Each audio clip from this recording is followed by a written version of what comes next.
आज कहानी उस नेता की जिसके राज में रूस ने दुनिया में अपनी खोई हुई धाक वापस पाई। सोवियत संघ के बिखरने के बाद रूस ने अगर दुनिया में और खासकर अमेरिका की आंख में आंख गड़ाकर अपनी बातें रखनी शुरू की तो वो इसी नेता के आने के बाद से हुआ। यही वो नेता है जो भारत के प्रधानमंत्री नरेंद्र मोदी के करीबी और एक दोस्त जैसे वैश्विक नेता की तरह है। हम बात कर रहे हैं रूस के राष्ट्रपति व्लादिमीर पुतिन की। पुतिन के जीवन से जुड़ी हम आपको आज कुछ घटनाओं के बारे में बताने वाले हैं। व्लादिमीर पुतिन का जन्म 7 अक्टूबर 1952 में सोवियत संघ के लेनिनग्राद में हुआ था।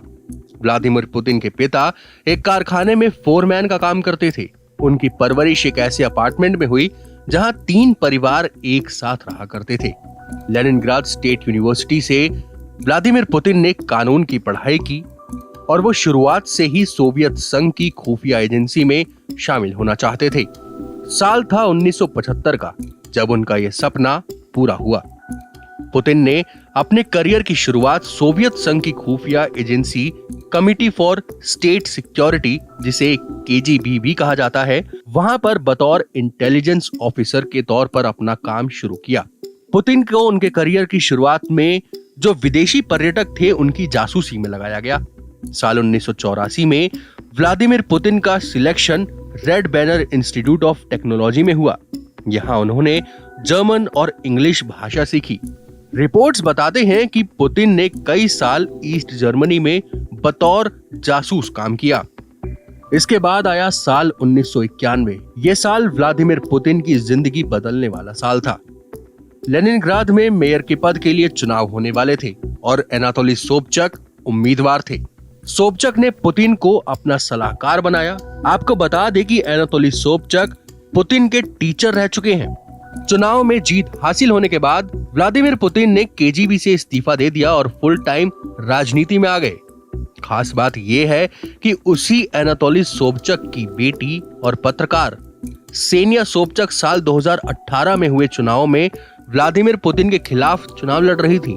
सत्ता से एक बार जुड़ने के बाद धीरे धीरे व्लादिमीर पुतिन शीर्ष पर पहुंचने की तैयारी करने लगे। साल 1997 में उन्हें क्रेमलिन का डिप्टी चीफ एडमिनिस्ट्रेटर बनाया गया।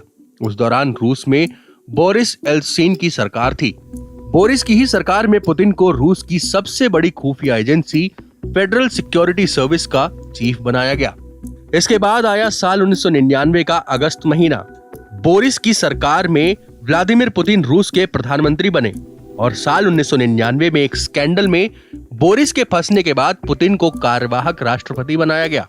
26 मई 2000 में व्लादिमीर पुतिन पहली बार निर्वाचित होकर रूस के राष्ट्रपति बने और तब से वो या तो देश के प्रधानमंत्री हैं या फिर राष्ट्रपति। इस दौरान कई बार उन पर धांधली करके चुनाव जीतने के आरोप लगे, प्रदर्शन हुए, लेकिन पुतिन अपने पद पर बने रहे। साल 2008 में पुतिन राष्ट्रपति का चुनाव नहीं लड़ सके क्योंकि रूसी संविधान के मुताबिक कोई भी शख्स 2 बार से ज्यादा राष्ट्रपति नहीं बन सकता। पुतिन सत्ता में बने रहना चाहते थे, इसलिए प्रधानमंत्री पद के लिए खड़े हुए और जीत हासिल की। उसी दौरान सत्ता की सारी शक्ति पुतिन के पास ही थी। फिर रूस के संविधान में संशोधन किया गया। 2 बार राष्ट्रपति बनने की लिमिट को खत्म कर दिया गया। साथ ही राष्ट्रपति के कार्यकाल को भी 4 साल से बढ़ाकर 6 साल कर दिया गया। व्लादिमीर पुतिन ने साल 2012 में तीसरी बार राष्ट्रपति पद का चुनाव लड़ा था और इस चुनाव में भी उनको जीत मिली। व्लादिमीर पुतिन ने साल 2036 तक क्रेमलिन में जमे रहने की तैयारी कर ली है। एक ऐसा कानून पुतिन ने पास किया है जिसमें वो 2024 और 2030 में होने वाले चुनावों में भी लड़ सकेंगे। इस कानून को जनता का समर्थन भी मिला था। फिलहाल पुतिन दूसरी बार रूस के राष्ट्रपति के तौर पर अपना कार्यकाल संभाल रहे हैं, जो 2024 तक है।